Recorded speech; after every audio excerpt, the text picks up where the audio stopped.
Pujya Gyanvatsal Swami. Pujya Sri Swami Gyanvatsal Ji is a motivational, eloquent speaker who talks on life solutions like stress management in daily life, ethics in profession, my family, happy family, celebrating existence, work-life experience and many more areas. Sri Swami Ji is associated with Bochasan Vasi Sri Akshay Purushottam Swami Narayan, which is a global socio-spiritual organization committed to the service of God and society, based on the Vedic teachings propagated by Bhagwan Sri Swami Narayan Ji. It's a pleasure to welcome Pujya Sri Gyanvatsal Swami Ji to enlighten us, to teach us the spiritual way to become a better human being at IMA Conclave 2019.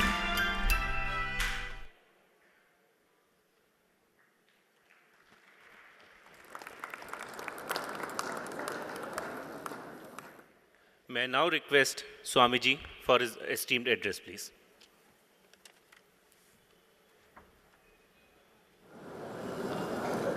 Gunatito aksharam brahma bhagwan purushottamah jano janam nidam satyam muchyate bhavabandhanat. Shri Swami Narayan Bhagwan ki jai. अक्षर पुरुषोत्तम महाराज की जय, राधा कृष्ण देव की जय, सियावर रामचंद्र भगवान की जय, प्रमुख स्वामी महाराज की जय, महंत स्वामी महाराज की जय, प्रमुख स्वामी महाराज शताब्दी महोत्सव की जय. With prostrations at the divine feet of Bhagwan Swami Narayan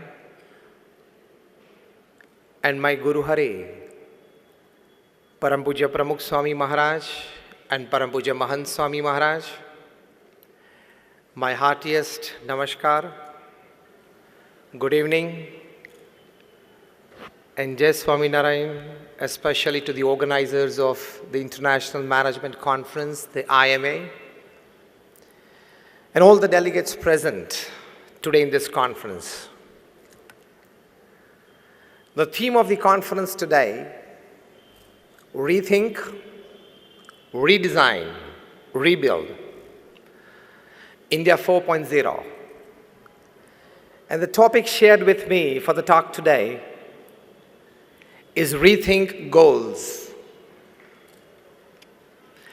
We live in this 21st century, and the state of affairs of the 21st century man and 21st century society is well described by somebody that these are the times of fancier houses but broken homes. These are the times of double incomes and more divorces. These are the times of high-rise buildings and low-rise characters. These are the times of broader highways but narrower viewpoints. These are the times where man has gone all the way to the moon and has come back, but he finds it difficult to cross the road and meet the new neighbor. These are the times where man has broken the atom and he has produced tremendous amount of energy, but he finds it difficult to break a prejudice. The list is very long describing the state of affairs of the 21st century man and society, but in short you can say that these are the times where we have much to show in the show window and nothing in the stockroom. We live in this century, and as the theme of your conference, we are into the fourth industrial revolution. I myself, I'm an engineer. I finished my engineering way back in 1991.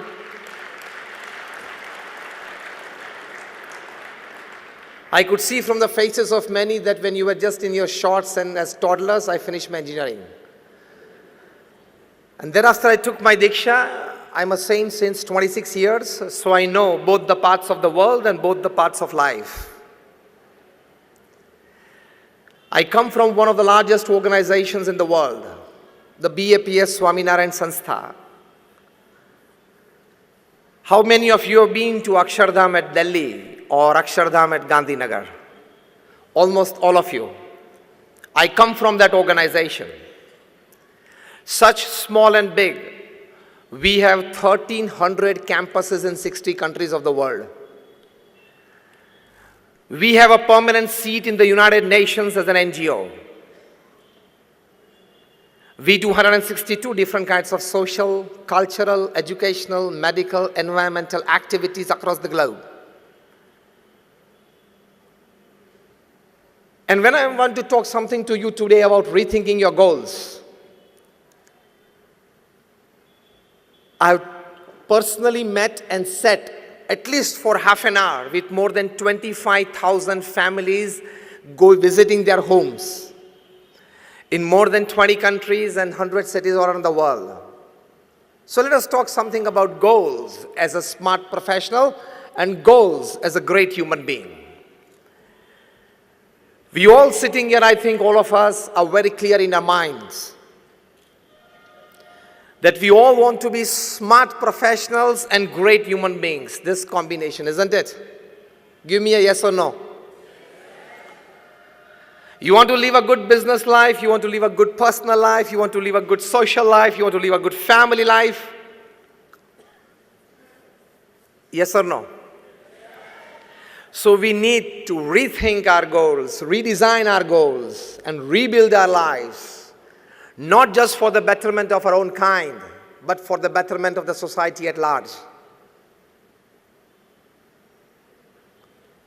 From my experience of personally meeting and sitting at least for half an hour with more than 25,000 families across caste, creed, color, religion, nationality backgrounds, let me share with you something.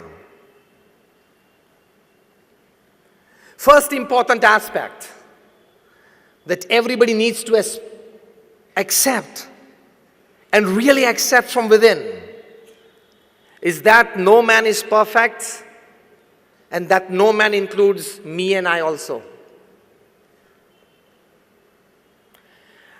Put your eye to a little lower level and you will be in a position to accept the best of thoughts from all directions, to rethink your goals. Bill Gates, perhaps the second richest person upon this earth, he has written his book, his autobiography, Business at the Speed of Light. How many of you have read it? Just 2 or 3 of you. You need to read it. It's as good as attending this conference. He writes in this book how an high school dropout, he himself, Bill Gates, he becomes the richest person upon this earth and a self-made richest person. He writes that the secret of my success is the culmination of 3 things. First, determination. Second, intense hard work. And third, acceptance of the ideas of others. You have to keep your mind open. You have to keep your ears open. You have to keep your eyes open to accept good ideas from surroundings that can constantly and really constantly keep on shaping up your goals for the betterment of yourself, for the society and humanity at large. Acceptance of the ideas of others is a big aspect. Second important aspect to rethink your goals is the biggest worry of the society today, and rather the biggest disease of the 21st century man is that we have given too much power to money than it actually deserves. We all sitting here, we have given too much power to money that it decides our relationships, it decides our status, it decides everything in our life. Lesser the love for money, more clarity of goal will be in your minds. First, tell yourself that definitely I will earn big money. Definitely I will use for a better purpose. But I will not have over-attachment towards it. Because it is the root cause of all miseries in life. From physical ailments to mental disorders to emotional instabilities. The principal cause is overlove for money.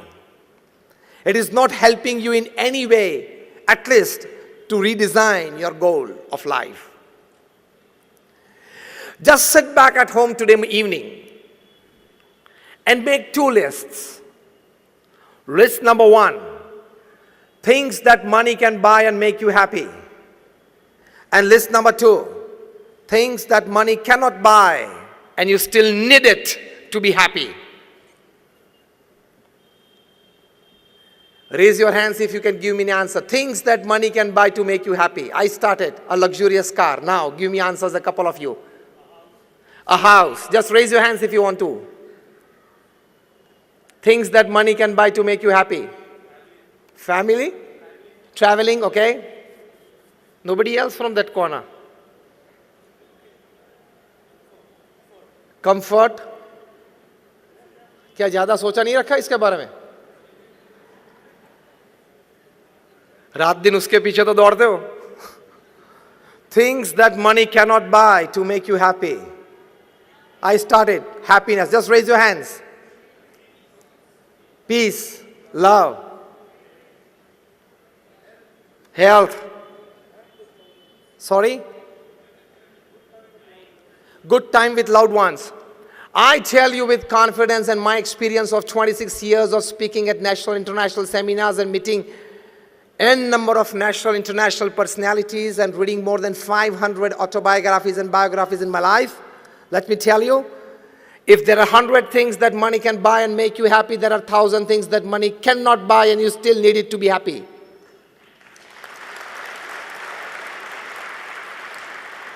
So don't overemphasize the factor called money in your life. That overlove for it, that power given by you to it is not allowing you to redesign the actual and real goals of life. Money can buy you the best houses, it does not have the power to convert into a home.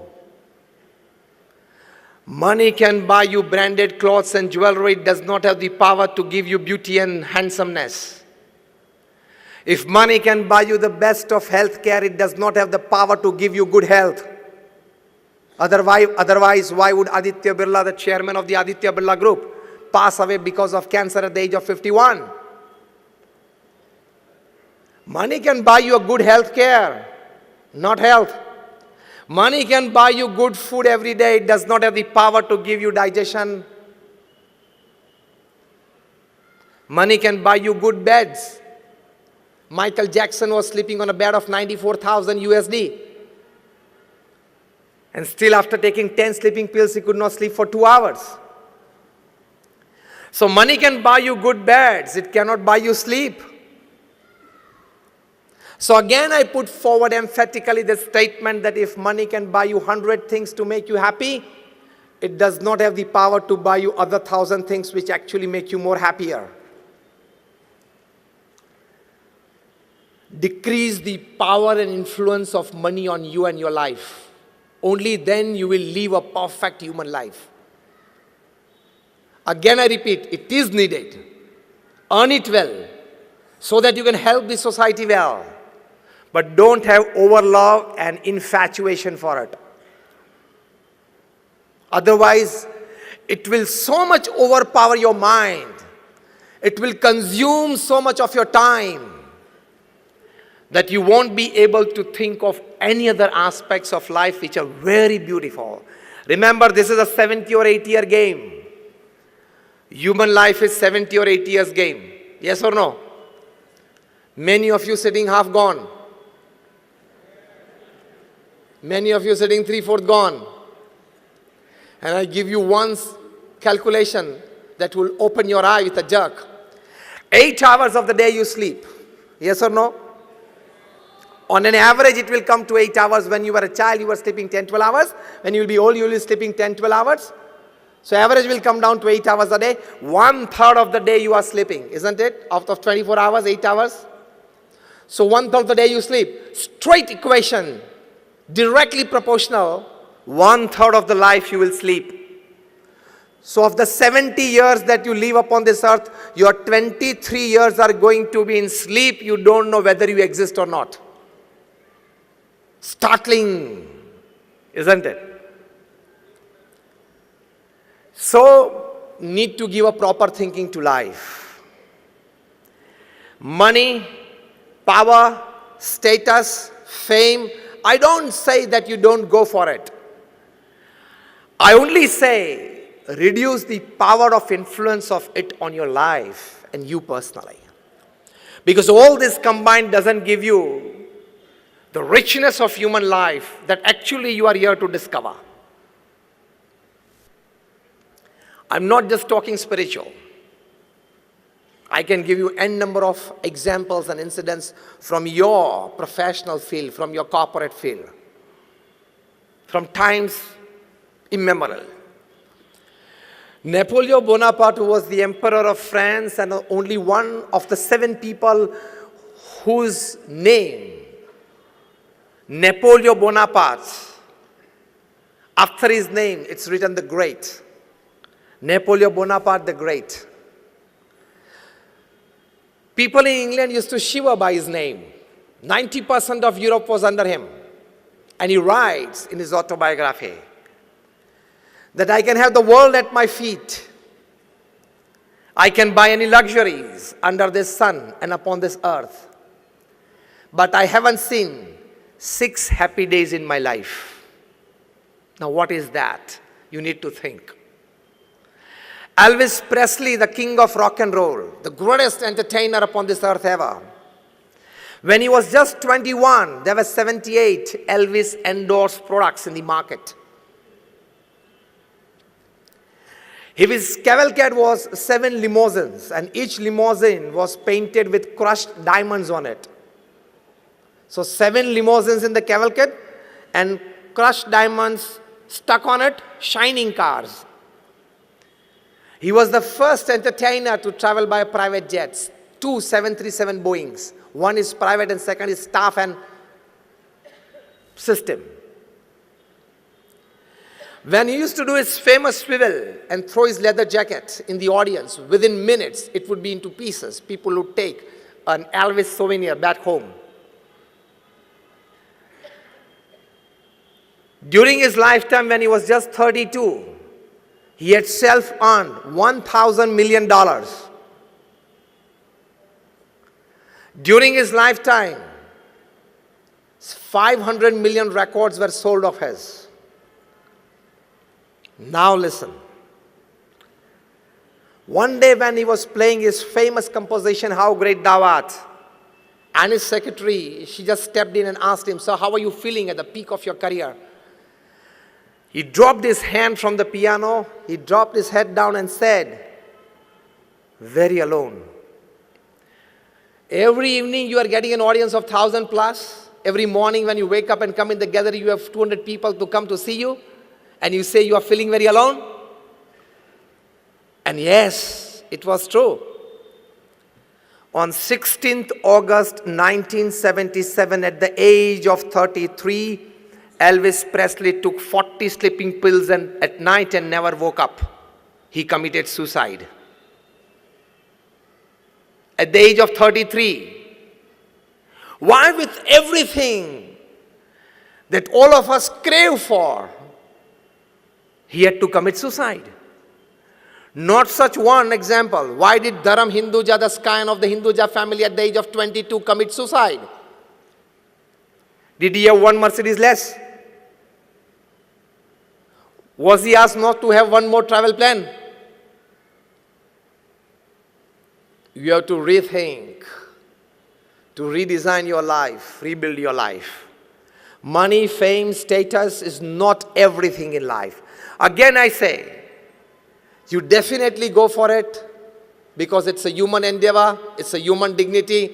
But keep a physical mental bar, keep a time bar somewhere, keep a satisfaction bar somewhere, so that other good thoughts from all directions enter your mind to make a fascinating, enriching human life. The most important need for the 21st century is to reinvent himself, of the 21st century man. To reinvent himself is the most important need. This is the second aspect to be understood before we start rethinking our goals. Recently, a book is published, and the title of the book is What They Don't Teach You at Harvard. I'll give you the gist of it. The book contains that for the full development of yourself and to be very clear in your aims and goals in life, you need the complete development of 3 H in your life. First H is your hand. But when only the hand works, it is labor. Second H is your head. When the hand and the head, they work together, it becomes skill. And the third H is your heart. When the hand, head, and the heart, all 3 work together, it becomes art. Make every act of your life an art. Put your heart fully into it. This is the essence. And here is the start of redefining the goals of human life. Again, the base statement that I put forward at the start of the talk. You need to be a smart professional and a great human being combined. That gives you a balanced, satisfied life.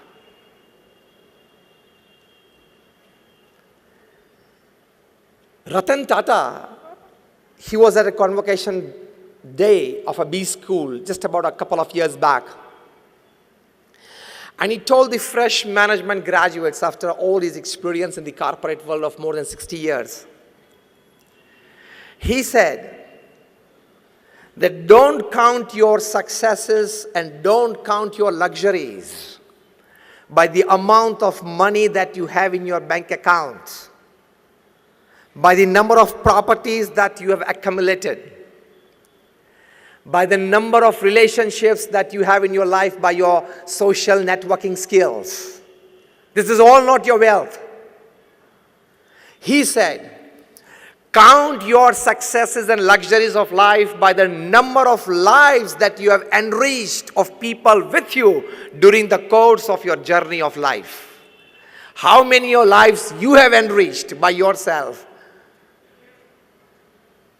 This is the start of the real thinking, of the meaning of the topic, that is rethinking your goals. You worked in the corporate world for 35, 40 years. You had a fat bank balance. You had good properties, good family, good social relationships, everything fine. All credits to you for your good earnings in all aspects of life. But how many lives did you enrich? How many lives did you better of people around you? That is the aim of human living. I've come to you today as I'm given this topic to share something. I don't charge anything for my talks. I've been talking since 26 years at national, international seminars. I don't charge a single paise for my talks. Am I right? The organizers somewhere. This is my selfless social service, giving and caring for the society. And it gives me immense pleasure. It gives me immense pleasure to share and care for the society. So rethinking goals, first important positive aspect is ask yourself every day in the evening, at the end of your day, did I do something to enrich a life of someone around me? From a small smile to a big help, did you enrich something? Did you enrich a life? Did you enrich an environment? Otherwise, अपने लिए तो पशु भी जीवन जीते, for their own self-interest, even the animals, they live upon this earth. If you live only for your growth, for your betterment, for your luxuries, entertainment in life, it is nothing more than a dog life, donkey life, and cat life. It is not a human life.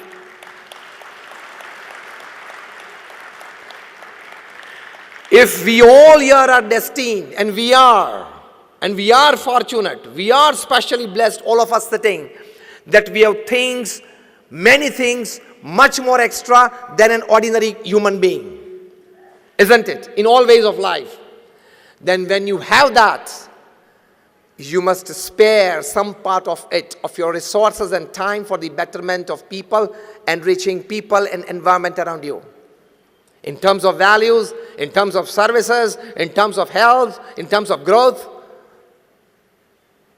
Because when I talk to corporates and professionals, I tell them that the amount of money that you have in your bank account when you die is the extra work you did, you shouldn't have done. You should have spent that time doing some good activity for the upliftment of society. This is the first aspect. Again, the big disease of the 21st century is that we give overemphasis to mind and lesser emphasis to heart. We talk of IQs. Now it is an old dated talk.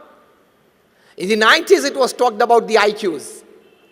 At the turn of the millennium, they started a new quotient, and that is called the emotional quotient. From IQ, it shifted to EQ. Paradigm shift. Emotional quotient.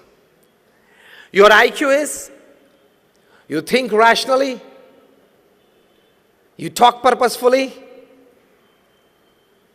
you act meaningfully, and you deal very effectively with the situation. That is your IQ. They say good IQs make good team heads. You can lead a good team. More than IQ is your EQ, emotional quotient. It's all about having empathy for others, where you know and you consider before taking a decision your own emotions and the emotions of the person before you jump to a conclusion. It is like knowing the whole picture before you jump to a conclusion. That is called your emotional quotient. And they say, the top management gurus, you read them, Jim Collins, Stephen Covey, Anthony Robbins, Ken Blanchard, Robin Smith, they all have come to recognize, accept, and propagate that those with higher EQs, they become leaders, not just team heads. Because when you learn to deal with people more than machines, when you keep on having increased trusts in people more than machines, not only you grow, people grow, the environment enriches around you. So those with IQ, they become team heads. Those with IQ plus EQ, they become leaders. And now, in the last decade, they have come to know that there is a very big important quotient, and that is called the spiritual quotient. A very good book I would suggest for all you professionals. I've read it 3 times. It's from the bottom of my heart for you today. If you have a piece of paper and pen, you can definitely write it down. The title of the book is Spiritual Intelligence. Why it matters more than IQ and EQ. The actual title is Spiritual Intelligence, the Ultimate Intelligence. Co-authored by Dr. Ian Marshall and Dr. Dana Zohar. In this book, they have surveyed more than about 3,000 successful people upon this earth. Successful not just in business. Successful as a businessman, as a father, as a husband, or as a wife, as a mother, as a brother, as a sister, as a neighbor, as a relative, as a friend, successful in all walks of life, in all roles that a human being normally plays in his life. Long interviews with them, their past, present, studied well, and they have listed out that a person who has spiritual intelligence, how he stands out from people who have just IQs high or even IQs plus EQs high. Listed out 8 important aspects. I don't go into the details of it. I'll just list you out. People with high SQ, or if you want to develop a good SQ, the other way around, you need to work upon these 8 areas. The first is flexibility to change.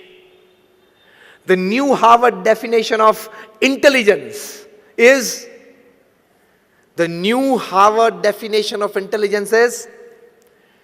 the more quicker you can adapt yourself to a change, you are intelligent.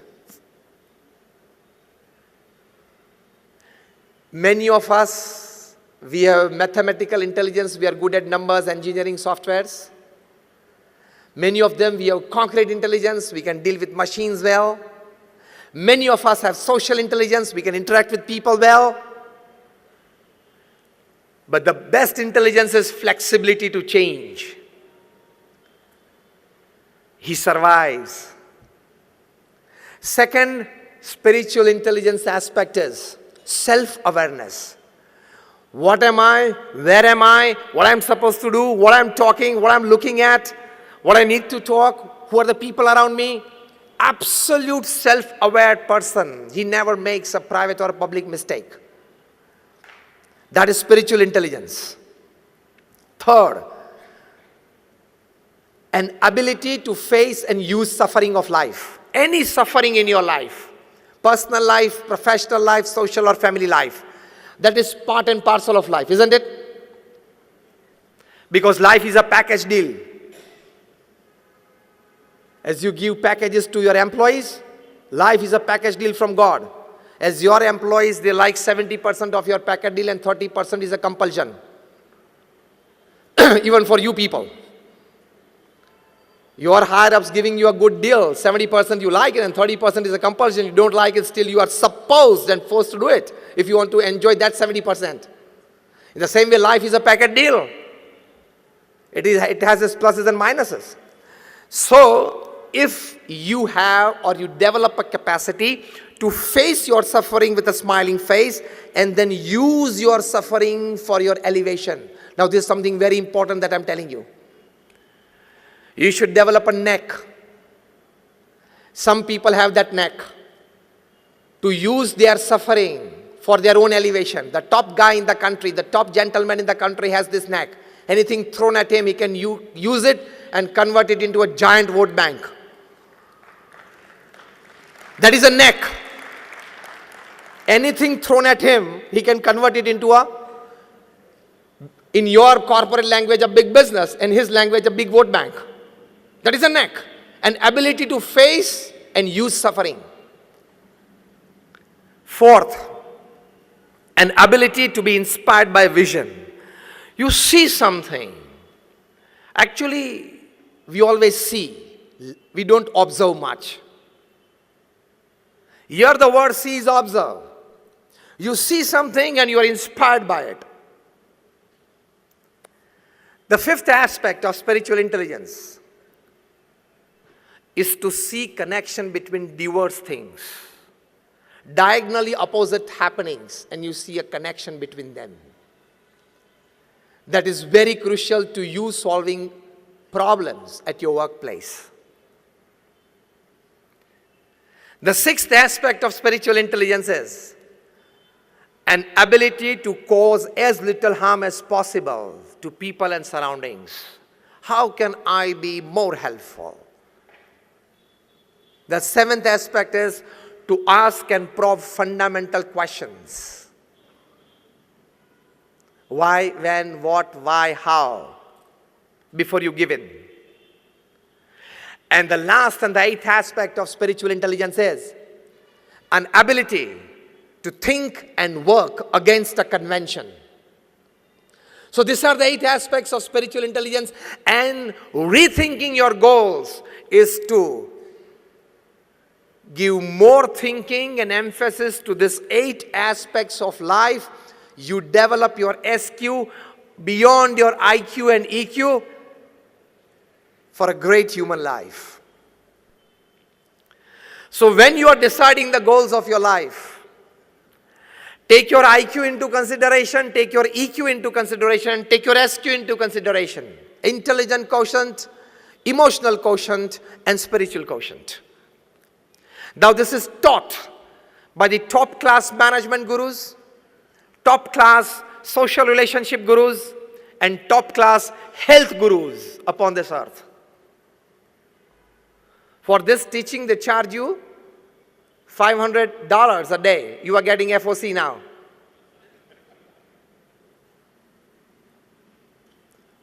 Rethinking your goals in the intelligence sector.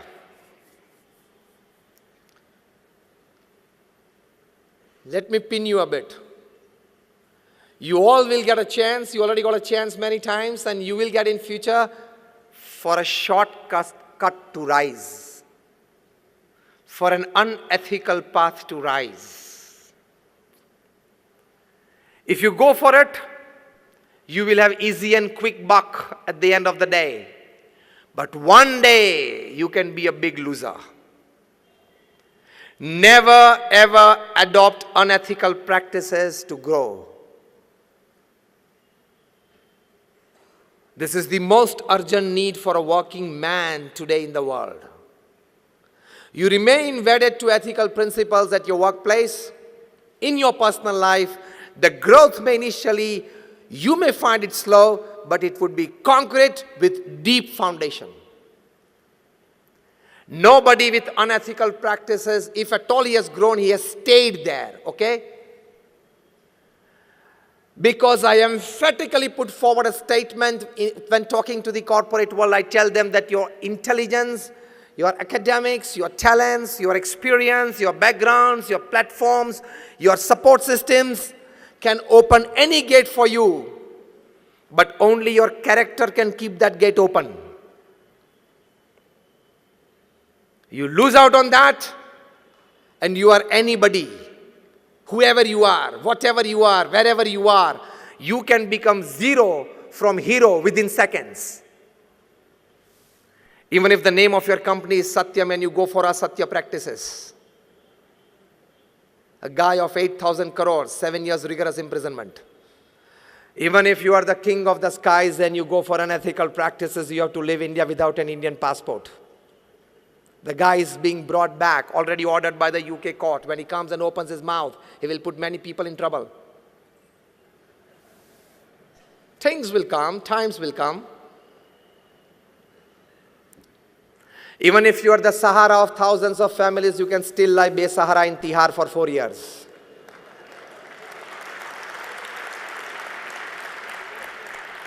Don't go for unethical practices. Even if you are a spearhead pace attack of India, Indian cricket team. If you go for spot fixing, you can't avoid a life ban on yourself. You are getting me right? Yes or no? So don't tell yourself 20 years of corporate experience, CEO of a 500 crore company, I am untouchable. Never think that, okay? Never tell yourself holding your handset in your hand and 500 big contacts, 15 ministers, 10 MLAs, 20 MPs, 50 corporate honkos. Nothing can happen to me. I can call at midnight anybody and these people are at my help. Situations will come in your life and you go for unethical practices and caught. None of this list your phone will go through. It can land you in jail. So remain wedded to ethical practices. Rethink your goals.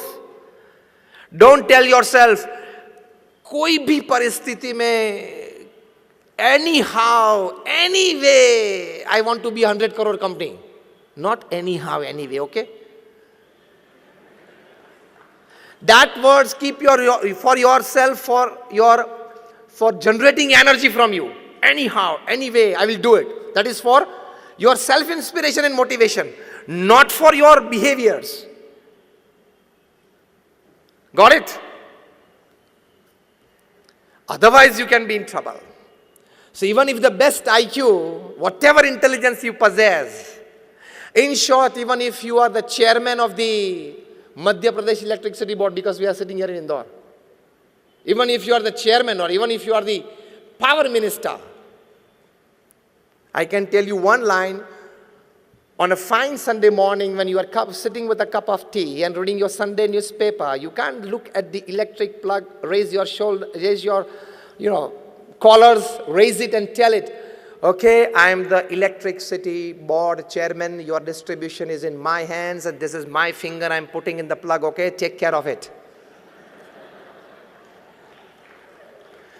Being in the electrical distribution field for 35 years and being the chairman of the electric company, you don't have your right to put your finger inside the plug.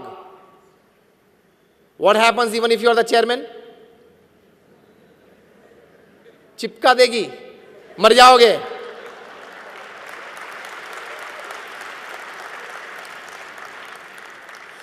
Because electricity doesn't know your power, your position, your status, your wealth, nothing. It knows only human flesh and blood. In the same way, unethical practices done by you doesn't know your power, your position, your status, your wealth. Unethical practices is like electricity. Don't play with it. I'm talking of behaviors at your workplace. Now, let me tell you of the latest burning issue, ethical behavior in your personal life. The Me Too movement. Very less speakers would talk on this. The day it came out, I decided to talk in public as well. I've been talking since last about 6 months on this. Remain very ethically wedded to your personal character as well. This is more powerful than unethical practices at workplace. It can ruin you. It can ruin your career. It can ruin your family. All your goals thought in your teenage, young age, and the start of your professional career will go all in vain within seconds.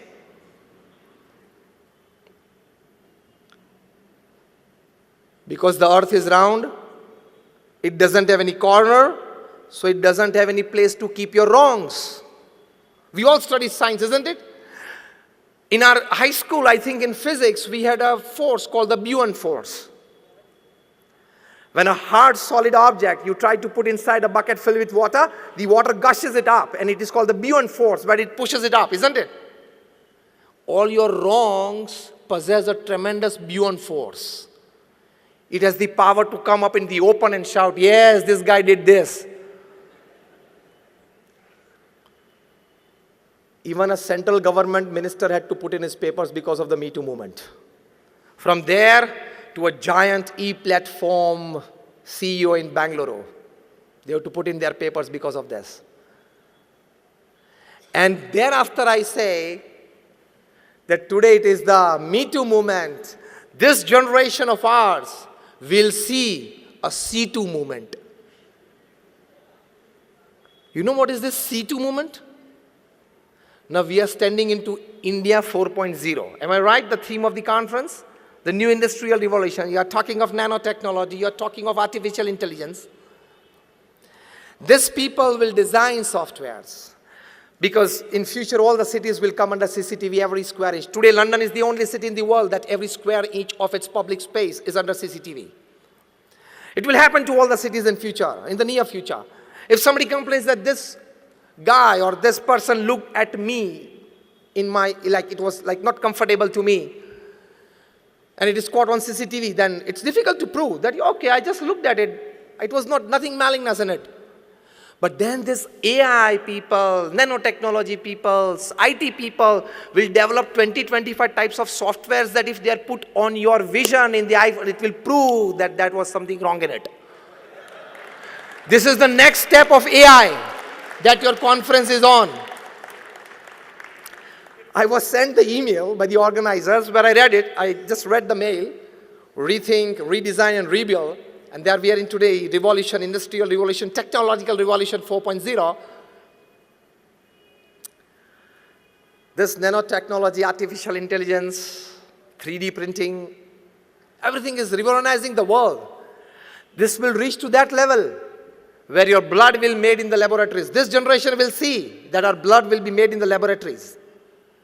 This generation will see that softwares can prove everything.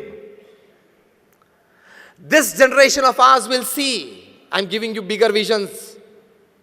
Our generation today, we sitting, will see that if there is a murder somewhere, even after 1 hour or 1 day after that, they'll be able to click pictures going there. Figures will be there and they can produce a positive picture that you see today that yes, this is a life that you killed. Pictures will be clicked of people after they have left the venue. 1 hour after that, 1 day after that. This will all come into practice. To stand yourself firm in the midst of this revolution. Definitely you adhere to the revolution. That is the need of the times. But at the same time, take more care of your thoughts, your behaviors, your ethical values in life. Only then you will be able to withstand this new revolution. Only then you will be able to flow with the tide of the new revolution. Only then you will be able to manage yourself. Otherwise, you will be a loser. This is much needed today in this 21st century. This is the need of the hour.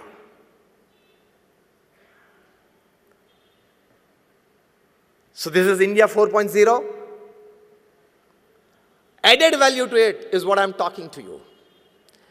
Added enhancement to it, this is what I'm talking to you.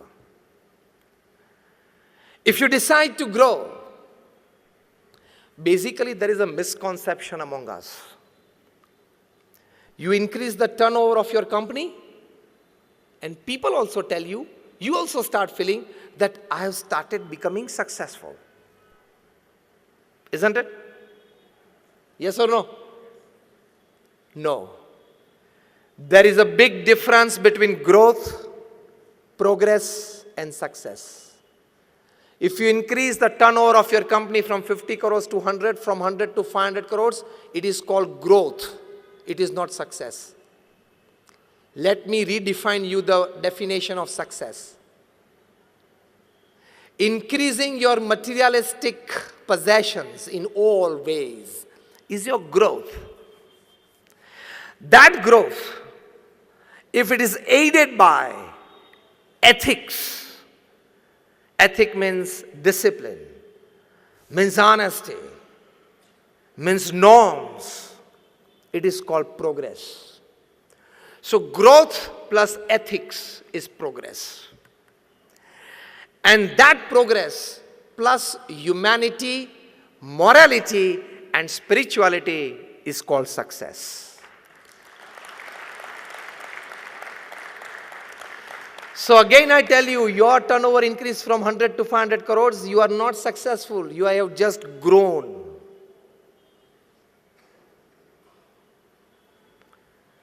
Added by ethics, you have progressed. Added by moralities and spirituality in life, is called success. Because even after having $100 million in your bank account and you are not happy from within, you have just grown, you have not been successful. Successful word itself includes stability, happiness, and peace along with all types of your growth and progress. Now rethink your goals. You just want to grow or be progressive or want to be successful. So now, according to this definition, just raise your hands. How many of you want to be successful? That's fine, all of you. Be clear in your thinking. There is this difference between growth, progress, and success. Be very clear about it. Only then you will be able to rethink your goals and redesign your path to rebuild yourself. Let me talk to you about a person whom I have seen so closely for 30 years, observed every act of his life, very closely saw every deed of his life. Pramukh Swami Maharaj, the creator of Akshardham, which you have all been to. In his life, during his lifetime, the intense hard work that he did selflessly for the upliftment of people in all walks of life.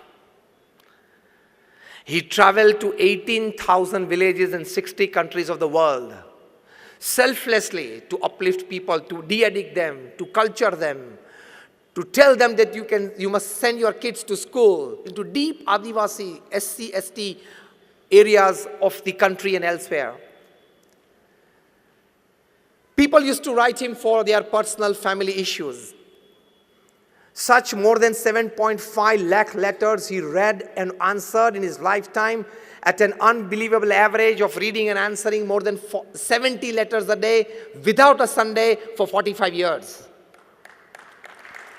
Not just blessings, a clear cut, do this or not.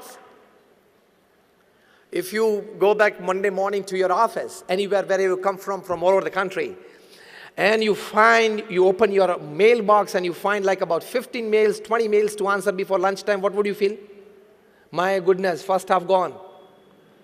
Pramukh Swami Maharaj answered 70 letters a day without a Sunday for 45 years. He met more than 500 people a day, personal audience to them,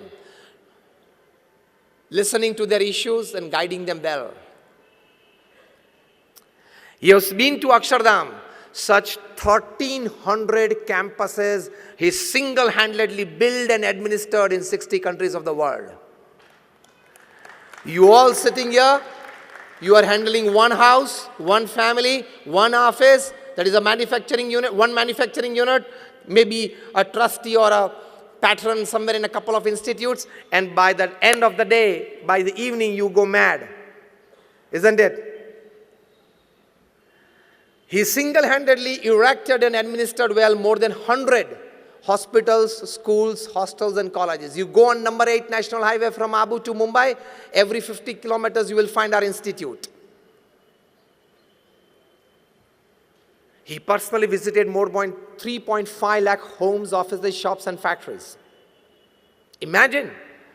And I tell you, when it comes to NGO working, corporate working is easier than NGO working. If you are going in an NGO to this class, because in your corporate world, the system of working and relationship is pay and smile. Your pay is liked by your employee, and so there is a smile on his face, and your employee's work, you like it, so there is a smile on your face. So you are paying him in money, he is paying you in work. So it is called the pay and smile relationship.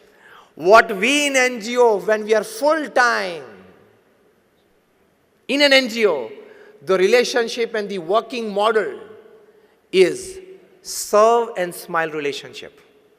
You have to serve and smile. For 26 years, for example, I'm doing this. I don't have a bank account. I don't touch money. I don't keep money. I don't wear ornaments. I have only 2 pieces of cloth. And this footwear I'm wearing is just the third in 26 years. But can you see a little lesser ounce of happiness on my face than yours? Serve and smile relationship, you enjoy much better.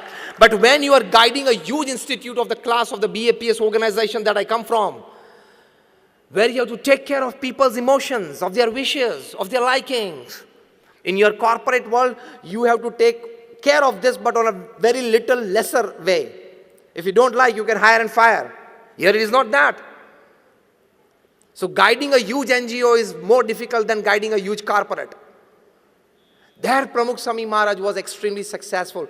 He initiated more than 1100 saints like me. How many of you have 5 people in your office? Let me ask you a very blank question on your face. How many of you sitting here have at least 5 people in your office who have been working with you since more than 20 years? Not more than 10 hands raised. So here comes the importance of serve and smile relationship. Of the 1100 saints that we are in the organization, more than 750 of them are graduates, postgraduates, chartered accountants, doctors and engineers. Out of them, more than 150 of them are born American and British citizens. Out of them, more than about 50 of our saints are graduates, postgraduates from Carnegie Mellon, Yale, Keelung, Harvard, Oxford, Stanford. Many of our saints have left aside $100,000, $200,000 of job. So Pramukh Swami Maharaj was successful in initiating young cultured mind into mainstream social service, mainstream spirituality. There is a huge success.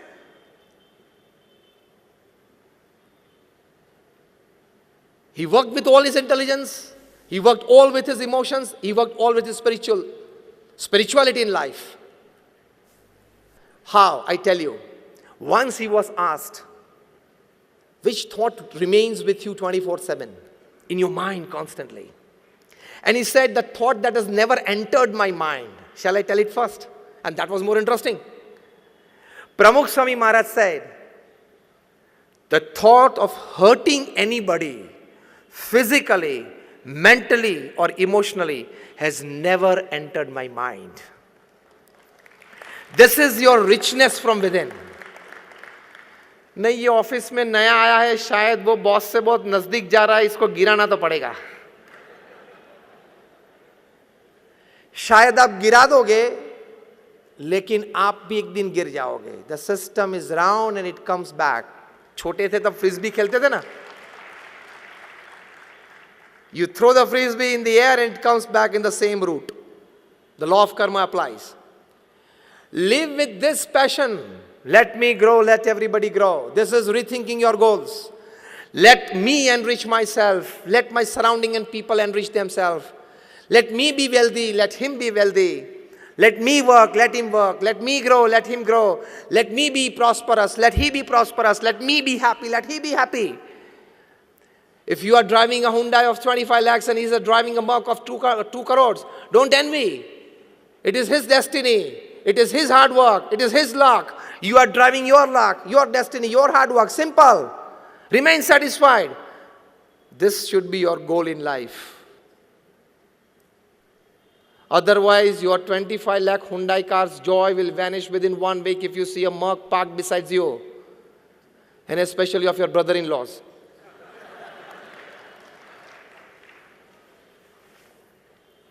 Rethinking your goals is this. Materialistic possessions are not everything in life. Life is much beyond that. If you haven't read good 200 books in your life, you will never grow as a human being. But you don't want to read it because you feel that everything is on the screen, on my mobile, on my iPad. I'm not against it. I also use a mobile, I use a laptop, I have an iPad, I have a full-time office. You need to get to the people, you need to get to work.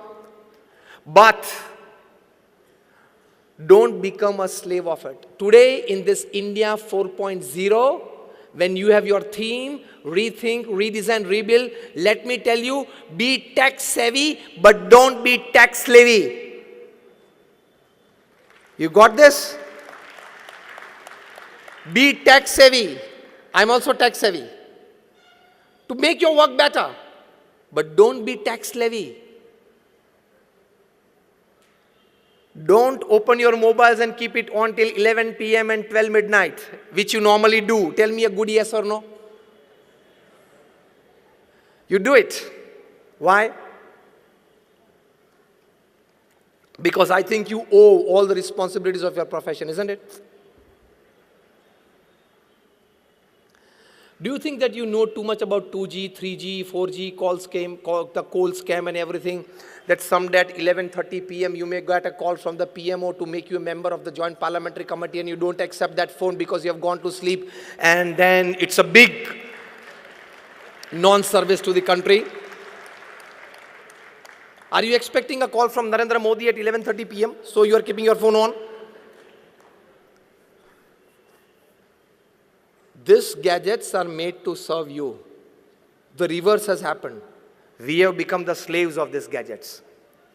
For no reason, consciously or unconsciously, every third minute your hand touches the mobile. If it doesn't touch, you become discharged. Knowingly or unknowingly, you have to touch something. And every third minute you get your mobile out from your pocket. Is there something? Then are you a celebrity? That every third minute you have to check your social media, your Instagram, how many followers, your FB. Somebody asked me, Swami, are you on Facebook? I said, no, I face the book.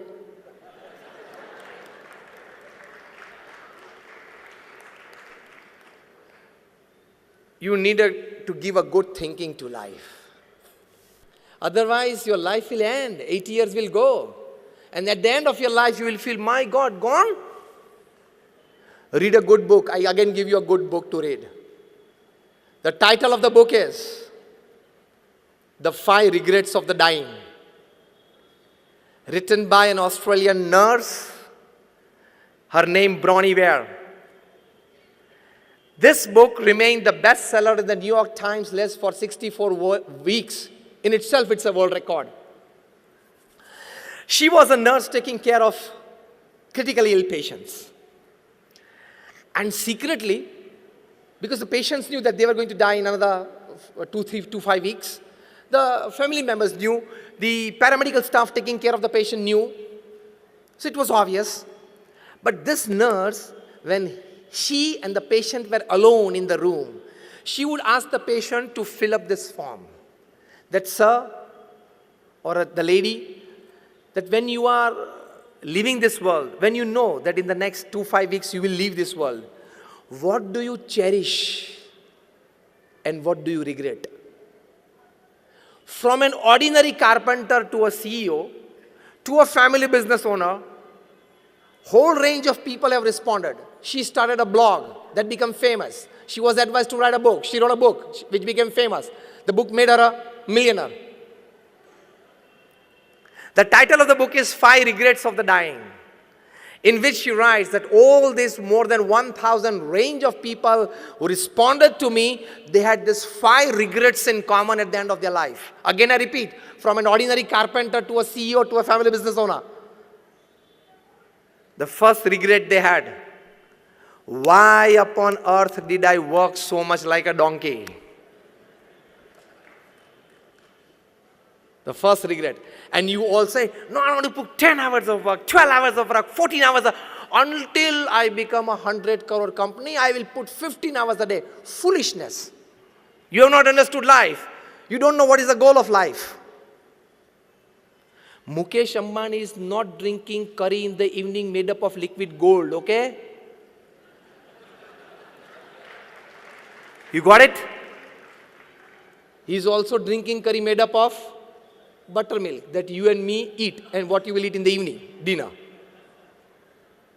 He is not chewing gold biscuits, okay? Glucose, like you and me. As simple as that. And the amount of joy that he is getting watching a rising sun is not more than you. The amount of joy that he is getting seeing the tide and the ebb of the sea is not more than you when you get it watching it. The natural resources of happiness are same for everybody. Man-made happiness sources can differ, but they don't last lifelong. Rethinking your goals is being more dependent upon natural happiness that is within you than artificial happiness. This is the need of the hour. I'm not against technology.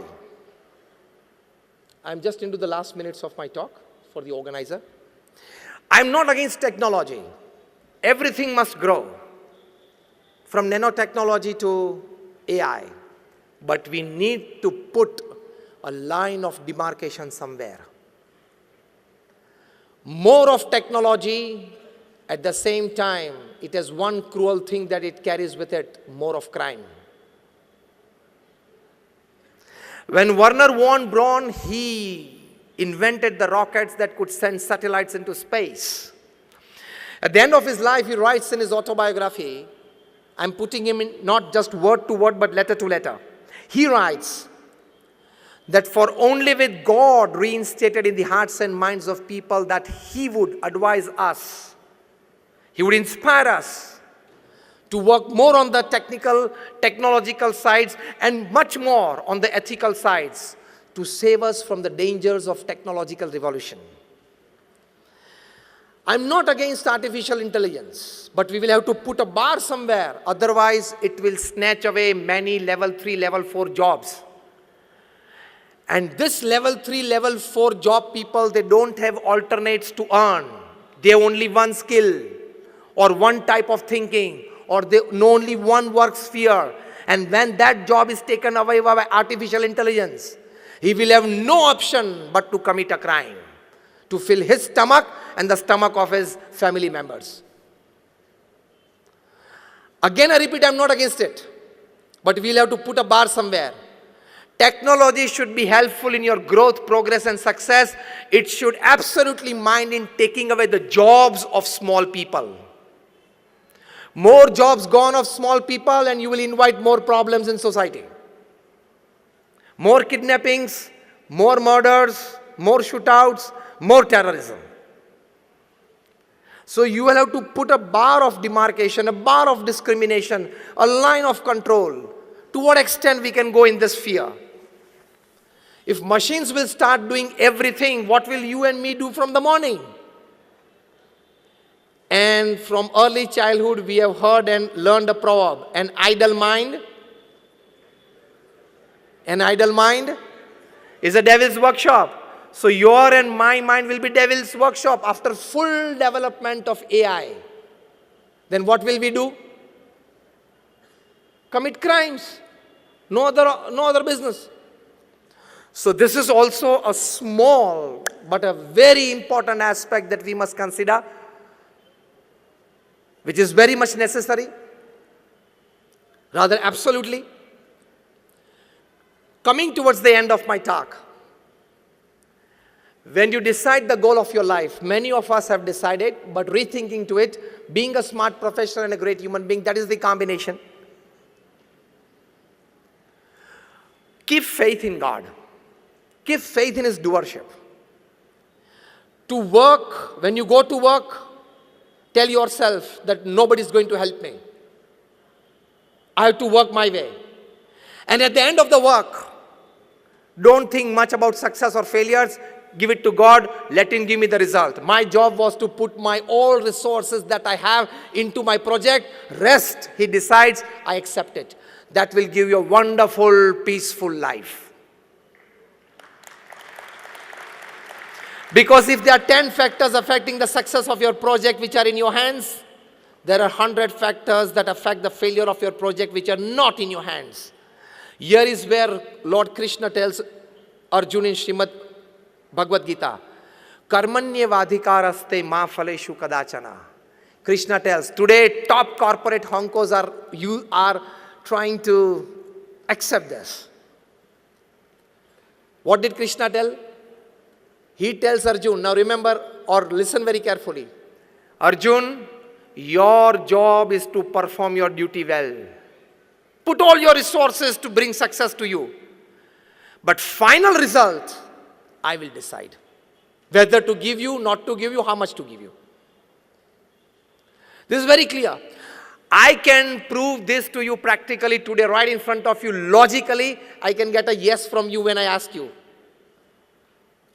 All of you have an experience, all of us have an experience, that sometimes we planned very well, we executed very well, and yet we did not reach the peak of success that we wanted, lesser success, or sometimes we failed. Yes or no? The other way, again a yes from you. Sometimes you planned less. It was all in a hurry. You were not satisfied by the execution of it, and yet you got results beyond your imagination. Yes or no? Tell me a big yes. It has to be yes. That means sometimes it's the best of planning, you got lesser things. Sometimes the worst of it, you got more things. That means some factors invisible to you are getting applied on it, which are beyond your control to bring successes to you. That is decided by God. So I am of the opinion, and you should be of the opinion, do your duty to the best of resources that you have. Put all your brains, talents, experience, know-hows, connections, everything into your project. But by the end of the day, when you retire, pray to God and tell, I have performed my duty well to the best of my knowledge. I will accept the results, and you will be an absolutely tensionless, peaceful at mind person with a good sleep without a sleeping pill.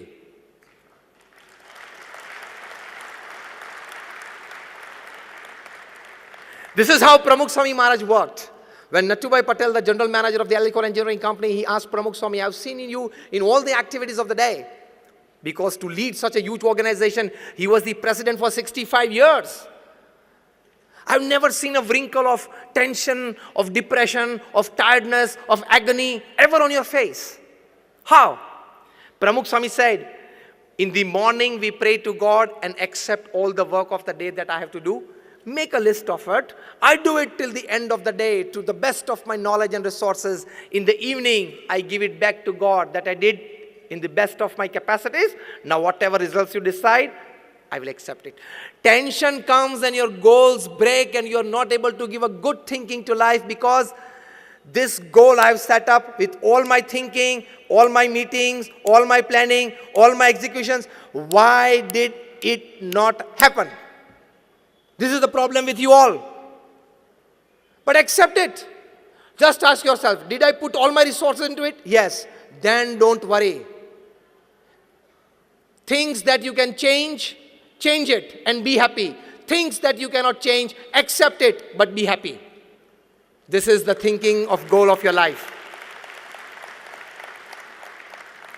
Things that you can change, well within your control, change it. But things which are not in your control, you can't change it, then accept it. There are only two things, either change or either accept. But you are of the mindset, see, I am an MBA from London School of Economics. I am being told by my professors that you can do anything you think. You can carry out any project successfully that you design. Why is this not happening? That professor teaching you at LSE is all theory, and now this is practical. You can't learn horse riding in library and go on the horse on the first day without a trainer. But our mindset is such that when I have all the capabilities, it must happen. Am I touching the point exactly in your mind? Our mindset today in the corporate world is when something is in my mind, when I am deciding to do, when I have resources, when I am working hard, it must happen. This is wrong. Absolutely wrong. Go for a big try, but accept at the end of the day to remain stable, to maintain the emotional equilibrium. But then we want to poke our nose everywhere. We are so intelligent that we have knowledge of all the fields. If Virat Kohli goes out cheaply in 5 runs, you have a comment on him. The ball was pitched outside the off stump. It was an outswing away from the stumps. Why did Virat Kohli go away from his body to slash it? Definitely it gets an outer edge. He gets caught in the sleep. खेलना ही नहीं आता उसको. वाह. I don't say you are wrong in this comment, but you are not at all eligible for this comment. Because you don't know what is facing 95 miles per hour deliveries. हम लोग सब cricket खेल रहे हैं. बचपन में we all played cricket, but it was gully cricket, drawing stumps on somebody's walls with a coal. And you are commenting about him. You know what is 95, 98 miles per hour deliveries, and they cut on both the sides 2 feet after pitching. Virat Kohli or anybody, any batsman, he has 40th part of a second to judge what to do with this. They don't have big times like you to sit in offices for 2 hours of meetings that you decide a project what to do with this.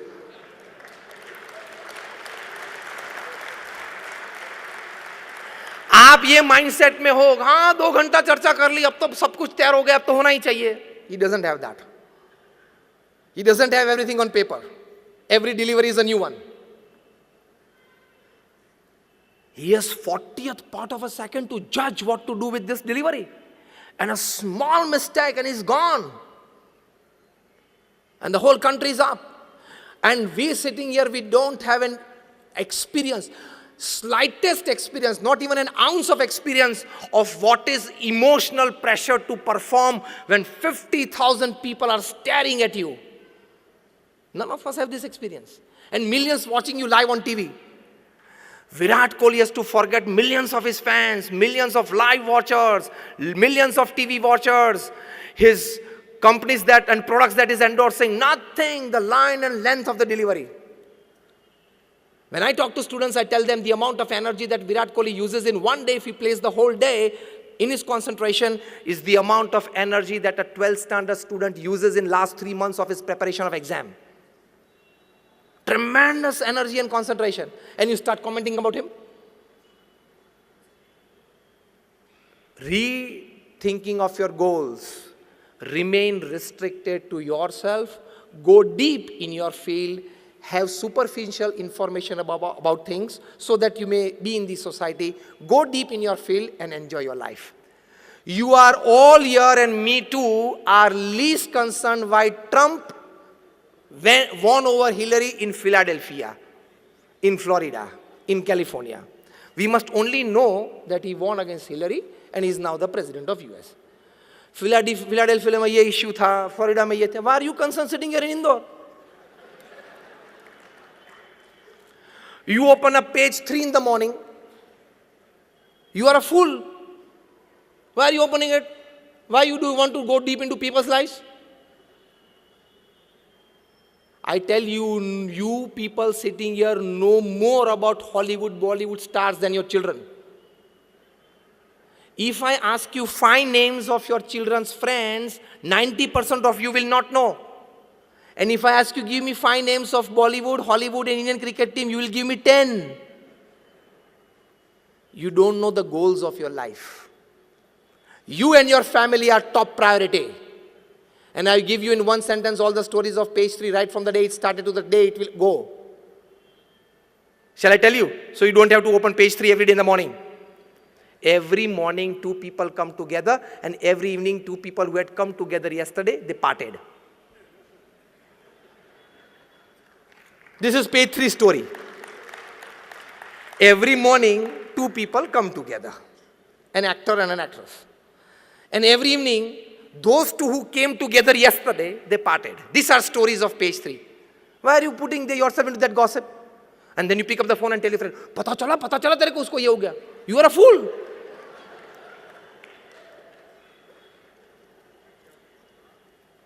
You discuss people, you are a cheap mind. You discuss events, you are an average mind. And you discuss ideas, you are a great mind.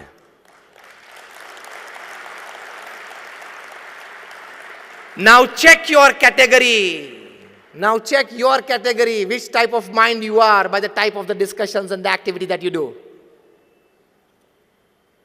Faith in God is stabilizing yourself by your thought processes. Faith in God, now experimentally it is proved. Recently by the University of Pennsylvania, University of Philadelphia, I can give you the names, Dr. Andrew Newberg, Dr. H.G. Coing, they did a wonderful survey. 4,000 people called from all over the United States, across caste, creed, religion, nationality, backgrounds. They were made to sit in Indian postures and do 12 minutes of chanting the holy name of God in whichever form of God that they believed in. Before that, their MRIs and mind mappings were done by special psychoneuro softwares. After the experiments for 8 weeks, again their mind mapping and MRIs were done by psychoneuro softwares version 2.0. And the secretion of hormones in their body when they have certain thought processes, when they have certain emotions was checked. And you know the final outcome. You can read this on the website of University of Pennsylvania and Philadelphia. And with them there was an NGO called the Child Trends. Their CEO is Philip Fletcher. I'm giving you the names, you can read it. They found out it was an absolute scientific experiment that 12 minutes of chanting the holy name of God in the first age group from 4 to 12 age children, they found that they had 23% increase in their memory power. Isn't this good for your growth, for your progress and your success? In the age group of 12 to 22, teenagers and youngsters, 12 minutes of chanting the whole name, holy name. They found at the university, these two scientists by their psychoneuro softwares, that they had 15 to 18% increase in their willpower and confidence. Isn't this a big gain in life? The third age group, 22 to 60, most of us that we are sitting here today, working age group, they had about 15 to 20% increase in their buffer capacity. That is the capacity to absorb shocks of life.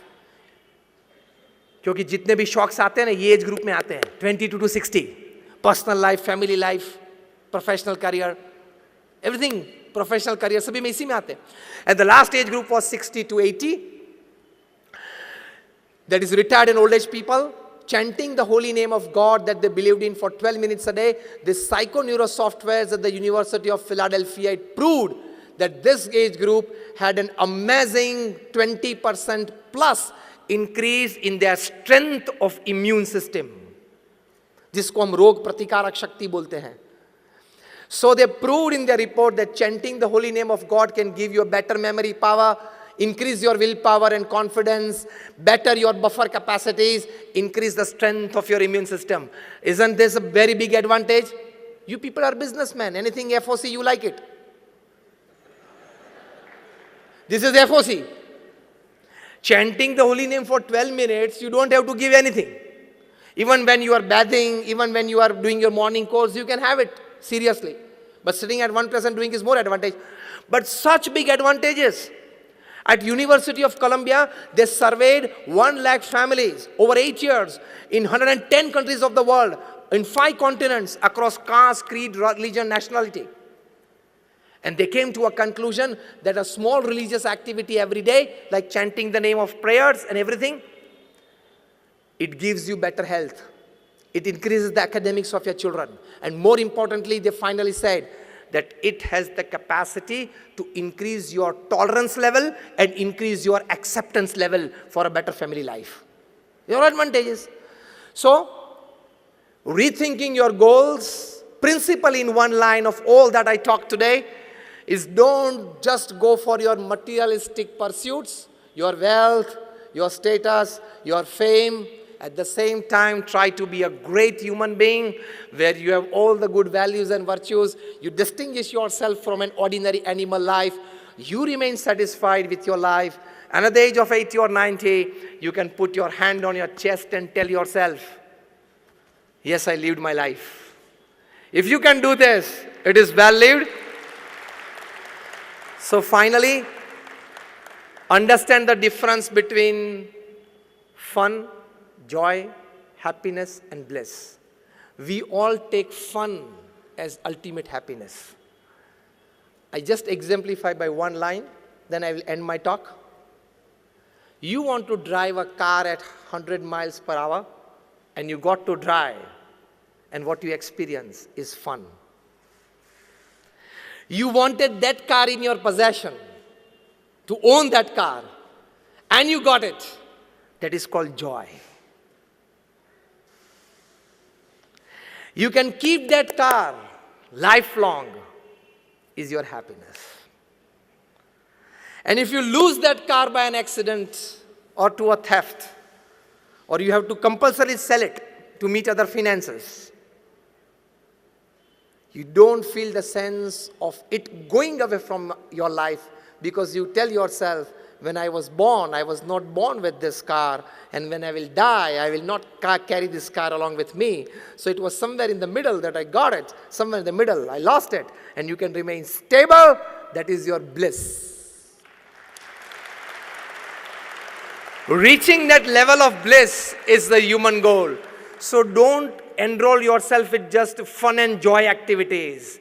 Go a step further to happiness and bliss activities. That is rethinking your goal. My all prayers for all of you. Thank you for patiently listening to me. And I definitely pray at the feet of my Guru Pramukh Swami Maharaj and present Guru Mahant Swami Maharaj to bless us all with this wonderful thinking. May we all better our own lives. May we all sitting here become one small factor in developing, enriching the lives of people around you, thus enriching the environment. And we just not want to leave a better world for our next generation. We want to leave a much, much better enriched environment for our next generation. My all prayers for all of you. Thank you very much.